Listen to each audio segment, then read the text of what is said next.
will Britain actually leave the European Union? Ireland, Denmark, France, Netherlands, they've all had referenda, and they've all been persuaded to reverse their decision on whatever it was, or simply ignored. Well, the answer is Britain will leave. Although a majority of members of Parliament campaigned to remain in the United Kingdom, they had given that decision to the British people, and they now recognise overwhelmingly that they must implement that decision, and 80% of members of Parliament have voted to do so. The opinion polls show now that over 2/3 of the public want the government to get on with it, and that includes a majority of those who voted to remain, and a majority of those in Scotland want the government to get on and implement the decision to leave. And finally, Article 50 is irrevocable. Once you start the process, it can only end by Britain leaving with an agreement or without an agreement. But after 2 years, the treaties cease to apply to the United Kingdom, and there's no way of going back on it. Now, the second question I get asked is was the Brexit vote like the Trump vote, a vote against globalization and in favor of protection? And the answer to that is no. There was some similarity, undoubtedly, between the attitudes of pro-Brexit voters and pro-Trump voters in their rejection of the elites and in their concern about immigration. But in the United Kingdom, the exit polls after the election showed that more than half of Leave voters gave us their main reason for voting to leave a desire to get back control over making our own laws and policies in the United Kingdom. A third gave us their main reason, the desire to control our borders, i.e. control immigration, and the remaining 6 were primarily concerned about getting back control over our money. Almost nobody mentioned protection. And all the leaders of the Leave campaign are strong believers in free trade, and our new Prime Minister, Theresa May, has said she wants to make Britain a beacon of free trade in the world once we get back power to control our own policy on trade. So we are positioned in a very different direction, looking at a very different direction from that of President Trump. The third question I get asked is, what will be the outcome of the negotiations between Britain and the United Kingdom? I don't know whether many of you are practitioners of Zen Buddhism, but if you are, you will know that the master sets a riddle to the disciple: describe the sound of one hand clapping. I don't know what the answer to that riddle is, but I can tell you what the answer to the question, what's the sound of one hand negotiating? It's the sound that emanates from any debate in the United Kingdom, be it in Parliament or television studios, about our negotiations on Europe. It's solely about the British negotiating hand, what it should be and how it should be played. It's quite extraordinary. It's as if there isn't another party to this negotiation. As it is, the negotiations will be quite simple, and the final decision will be made by the EU 27, not by the UK. There are only 2 realistic outcomes to the negotiations. We've ruled out membership of being members of the European Economic Area, because that requires you to accept free movement of labour, and that was a major issue, and we're not prepared to accept that. We've ruled out members of being continuing members of a common market, of accepting the common external tariff, because we want to be able to negotiate our own free trade agreements with the rest of the world. So the only 2 remaining outcomes are either we negotiate with our European friends a free trade agreement effectively incorporating the status quo, 0 tariffs and the minimum of new barriers, non-tariff barriers to trade. Or we trade with our European neighbours on the basis of most favored nation tariffs under World Trade Organization rules which forbid discrimination. It's one or the other. If economic well-being is the primary motive of those involved in the negotiations, we'll succeed in negotiating a free trade agreement. But it may not be. It may be that politics will supervene. Either way, both outcomes are quite simple to negotiate. Although it's complicated to negotiate a free trade agreement between, say, Canada and the European Union, where Canada had 5,500 different tariff lines, and European Union has 12,500 different tariff lines, and one says to the other, well, we'll reduce 1,000 of ours over 3 years if you reduce 1,500 of yours over 5 years or whatever. That takes a long time. But if you start with zero tariffs and you want to end with zero tariffs, that doesn't take more than 10 minutes. I mean, literally, I haven't found anyone that can tell me what there is to negotiate about if that's the aim.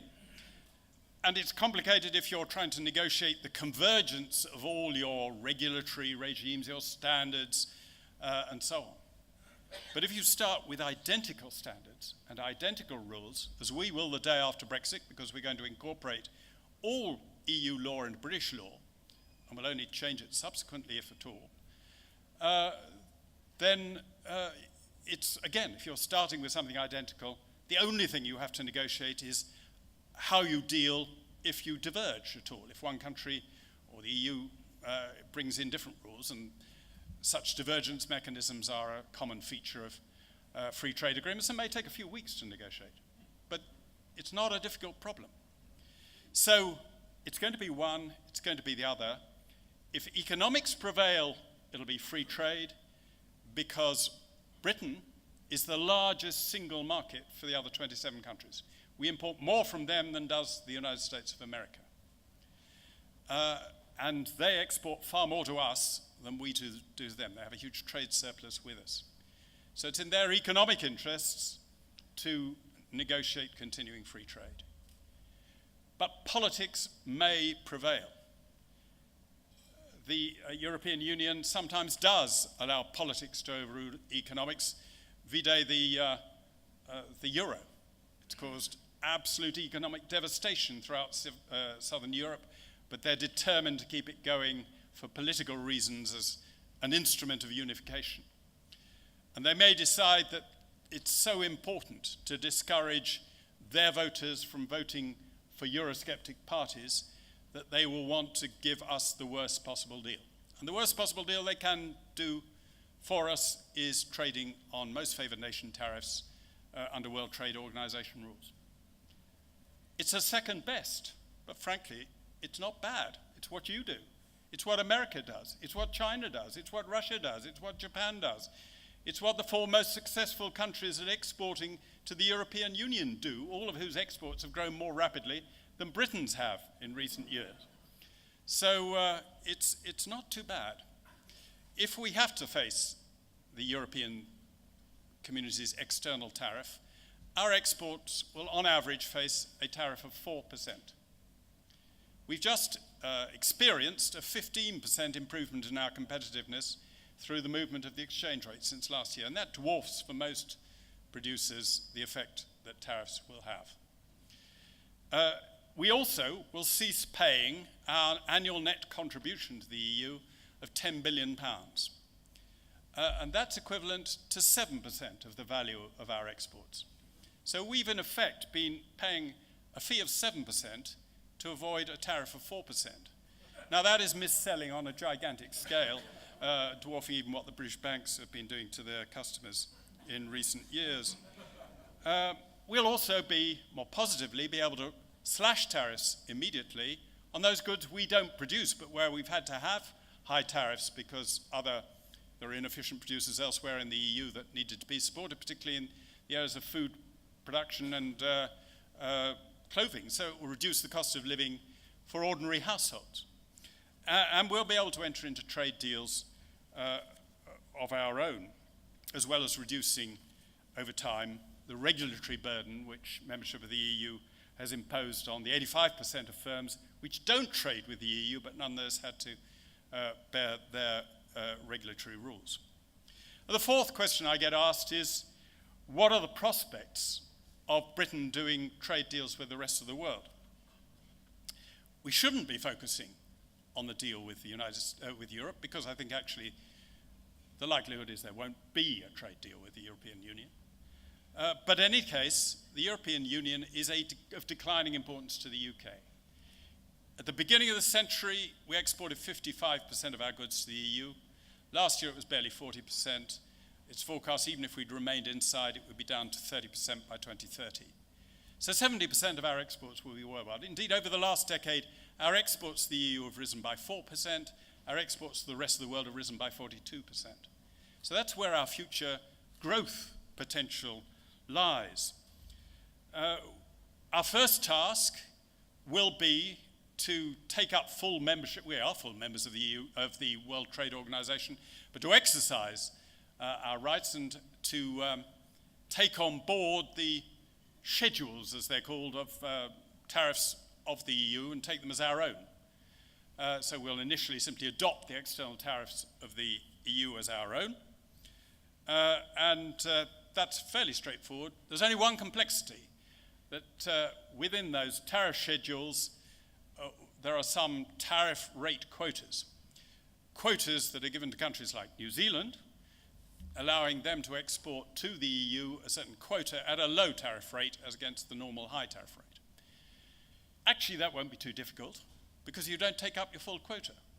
Nor do most countries exporting beef and lamb to Europe take up the full quota. So we could actually, and most of it comes to the EU, to the UK anyway, we could actually, and this isn't government policy, but it would be my policy, we could simply adopt the whole EU quota ourselves, and it wouldn't make any difference to the amount you export to us, because you export as much as you want, and we wouldn't mean we import any more, but you'd be free to do so if you want. So that's quite easily resolved. We'll then be free to discuss trade arrangements with the rest of the world. We haven't been able to do so for 43 years, now we will. We can't actually sign any trade deals until 1 minute past midnight on the night we leave. But we can discuss them before. There's some dispute in European law as whether we can even discuss them. We can't negotiate them, I think we can discuss them. If they wish to take the matter to the European Court will still be considering the difference between a discussion and a negotiation after we've left and their rule no longer applies to us. So we'll be discussing it vigorously with lots of people with whom we're not negotiating, and I hope that will include New Zealand. We're actually in a position to do much better deals than the European Union was. The European Union did very few relative to its importance free trade deals. Those it did tended to be with small countries, have massive exceptions because every member state had a right of veto on a trade deal and could include its exemptions from the trade deal, and did. And so deals tended to be superficial. A third of them didn't even include services, which are particularly important to the UK but not to other members, so they didn't include services in them. Once we're outside, we will be able to put agricultural issues on the table, which the EU was never prepared to do. We'll want to put services industries on the table. We'll want to discuss competition, which is ultimately the driver of productivity growth and the key to having trade deals. It's why you want them, to encourage competition. And I imagine the first priority of the British government will probably, or among its first priorities, taking up President Trump on his offer for a trade deal, bilateral trade deal with the United States. It's not actually terribly important to us in trade terms. America's already our biggest trading partner in national terms. The average tariff that they impose on our exports is 2.5%. It's pretty small beer compared with the movements in the exchange rate, even over weeks, let alone over the last year. But it's symbolically terribly important. If we had such a trade deal with a country which is rather reluctant to enter into them, it would be a sign that we are open to free trade, and it would hopefully coax President Trump into back thinking, oh, well, perhaps free trade isn't always such a bad thing if you're doing it with nice people. So that would probably be among our early priorities. Already a dozen countries have indicated a willingness to discuss trade deals with us and are doing so. But I hope we won't stick to bilaterals. That I hope we will follow the example of New Zealand, which initially launched the P4 agreement between New Zealand, Singapore, Brunei and Chile, which grew into the Transpacific Partnership, which may still see the light of day even without America. And indeed, I'm told by New Zealand friends, theoretically Britain could apply to join because it isn't actually limited to those who border the Pacific.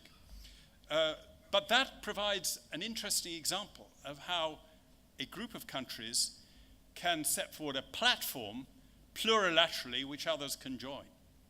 And there are two kinds of plurilateral agreements you can reach.